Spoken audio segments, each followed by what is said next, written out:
नमस्ते, मी योगेश कुटे. लेट्सअप खबर बातमध्ये तुम्हा सर्वांचं पुन्हा एकदा स्वागत. नसरापूर या ठिकाणी त्या चिमुरडीवर जो अत्याचार झाला आणि त्या आरोपीला ताब्यात देण्यासाठी, त्याचं मॉब लिंचिंग करण्यासाठी ज्या पद्धतीनं जमाव पुण्यातील नवले पुलावरती प्रक्षुब्ध झाला होता, ती फार मोठी कसोटीची वेळ होती. जमाव अशांत होता, जमाव रागामध्ये होता, आक्रमक होता, पण त्याच वेळेसमध्ये रस्त्याच्या दोन्ही बाजूला 5-5, 6-6 किलोमीटरपर्यंत ट्रॅफिकच्या रांगा लागलेल्या होत्या. पोलिसांची अतिशय कसोटीची वेळ होती.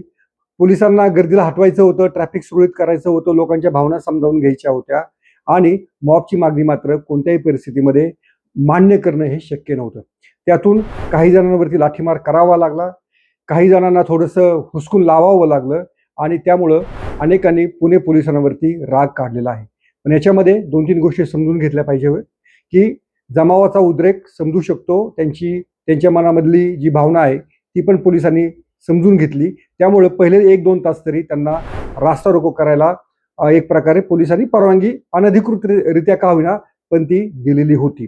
कारण लोकांच्या कुठेतरी भावनांना वाट मिळणं देखील गरजेचं होतं. कारण नसरापूरमध्ये जो झालेला प्रकार होता त्याच्याविषयी लोकांच्या मनामध्ये जी काही चीड होती ती चीड थोडी व्यक्त होणं गरजेचं होतं. पण ज्या मागण्या होत्या त्या मात्र कोणत्या परिस्थितीमध्ये पूर्ण करणं शक्य नव्हतं. एकतर आरोपीला आमच्या ताब्यामध्ये द्या, आम्ही त्याचं काय करायचं ते करू, मुख्यमंत्र्यांनी आमच्याकडे यावं, मुख्यमंत्र्यांनी आम्हाला सांगावं, अशा कोणत्याही मागण्या मान्य करणं शक्य नव्हतं.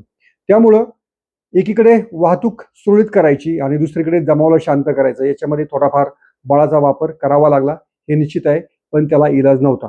बदलापूर या ठिकाणी जेव्हा अशा प्रकारची घटना झालेली होती तेव्हा तर लोक रेल्वे ट्रॅकवरती आलेले होते आणि रेल्वे ट्रॅफिक देखील मोठ्या प्रमाणात विस्कळीत झालेली होती. नवले पुलावरचा प्रकार तर अतिशय याच्यापेक्षाही वेगळा होता. ज्या मुलीला अंत्यसंस्कारासाठी न्यायचं होतं तिचा मृतदेह देखील या जमावानं अडवून ठेवलेला होता.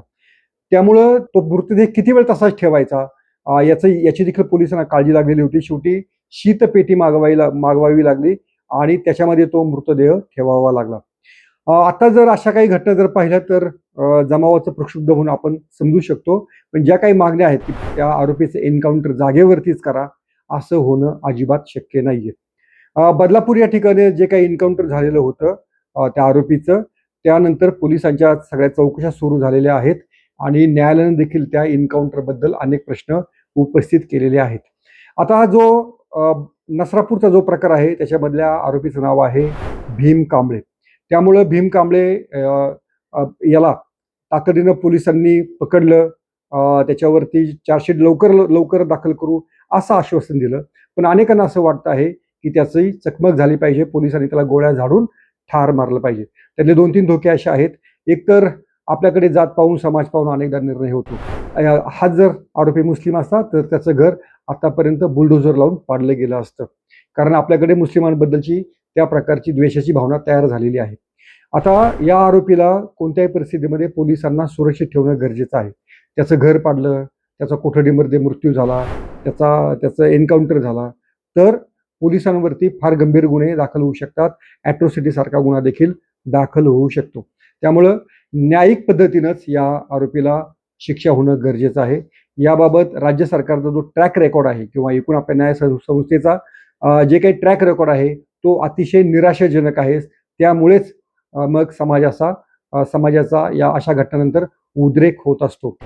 कोपर्डीच्या घटनेपासून नसरापूरच्या घटनेपर्यंत यातल्या आरोपींना कठोरपणे अजूनही सजा झालेली नाहीये आणि मग न्यायव्यवस्था सजा देत नसेल तर आरोपींना आमच्या हातामध्ये द्या अशी मागणी मग लोक करतात आणि मग काही नेते देखील, काही अभिनेते, इन्फ्लुएन्सर देखील अशा मागणीला मग बळ देतात. कोण म्हणते शिवाजी महाराज जसं चौरंगासारखी शिक्षा देतात, म्हणजे काय तलवारीने मान उडव वगैरे अशी शिक्षा त्या आरोपींना द्या. पण आधुनिक न्यायव्यवस्थेमध्ये असं होणं शक्य नाहीये. असं करणं देखील अजिबात शक्य नाहीये. त्यामुळं अशा मागण्या करणारे जे काही अभिनेते आहेत ते केवळ आपली लोकप्रियता वाढावी म्हणून असं बोलत असतात. काही विरोधी पक्षांचे नेते देखील असंच बोलतायत की त्याला तात्काळ फाशी द्या, तातडीने फाशी द्या. पण आधुनिक न्यायव्यवस्थेमध्ये ज्या समाजामध्ये काही घटना आहे, कायदे आहेत, कानून आहेत, अशा प्रकारे शिक्षा आरोपीला देता येत नाहीत. हैदराबादमध्ये देखील अशाच प्रकारे घटना घडलेली होती.